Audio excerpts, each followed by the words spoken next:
Where while the Supreme Court of India continues to hear a plea seeking a ban on the practice of female genital mutilation, a section of Bohri women are claiming that female circumcision is intrinsic to their faith and they must be allowed to continue with their age-old tradition. The Dawoodi Bohras is a Muslim community of traders that hail predominantly from the western Indian state of Gujarat. They are identified as an educated, prosperous and philanthropic community. India is home to nearly 1/3 of Dawoodi Bohras in the world. As closely knit and private the community is believed to be, women of the Bohra community are fighting to stop the cultural practice of female circumcision, but they are facing stiff resistance from their own fraternity. Back in 2015, a handful of Bohri women in India decided to draw attention to the plight they had all suffered and were not willing to let the future generation experience similar hardships. Masooma Ranalvi is one of the 17 women who led a petition asking the Indian government to outlaw the age-old tradition. A practice, often termed as khatna or kafas, involves the partial or total removal of the external female genitalia. As a 7-year-old, Ranalvi was lured with the promise of an ice cream by her grandmother. She was instead circumcised by a midwife in a Mumbai neighborhood. One of the biggest reasons is it violates a girl's and a woman's human rights. It's a question of my bodily integrity. Nobody has a right to cut my genitals or any part of my body for that matter, especially the genitals, because my genitals are sacrosanct. It's a part of my sexuality. So one is that it is. Second, and more importantly, it is a practice which causes harm. It is a practice which causes physical harm.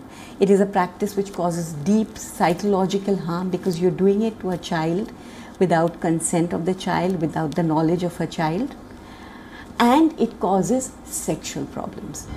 Latest studies have revealed that 3 out of 4 Bohra girls are subjected to female genital mutilation or FGM by the time they turn 7. Arifa Johari is a Mumbai-based journalist from the Bohra community. Recollecting her unpleasant personal experience, Arifa questioned her mother while growing up. What could justify such an act under religious compulsion or tradition? She later founded a survivor-driven group to enable a discourse around the controversial and rudimentary practice.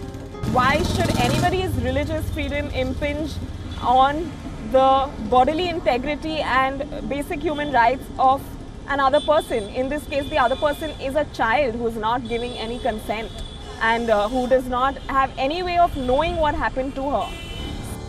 The practice is also condemned strongly because of lack of medical and scientific reasons.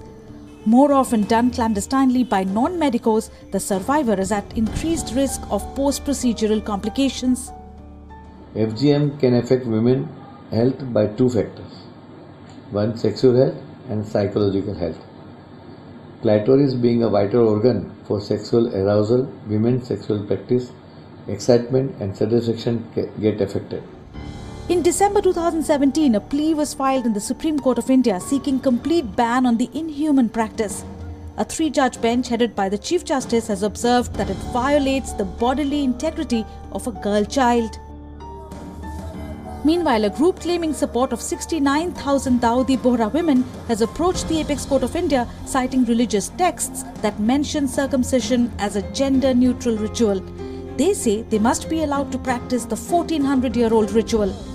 Very large section of the Dawoodi Bohra community women in India are in support of cups. That means it clearly shows that a very large section is very clearly saying that none of us have any issues. This is our religious practice and we must be given the right to practice our religion. We are not forcing it on anybody. People who don't want to follow do not follow. While India doesn't have a clear-cut law criminalizing genital mutilation, it's a signatory of United Nations Convention on the Rights of the Child, which declared female genital mutilation to be a human rights violation. As this long-standing debate reaches the apex court of the country, a sizable number of Bohri women have emerged, attributing sanctity to this age-old practice and endorsing its continuance. With Nagin Singh in New Delhi, video journalists Arundam Sarkar and Kamaljeet Singh in Mumbai, Pragya Jha, WION.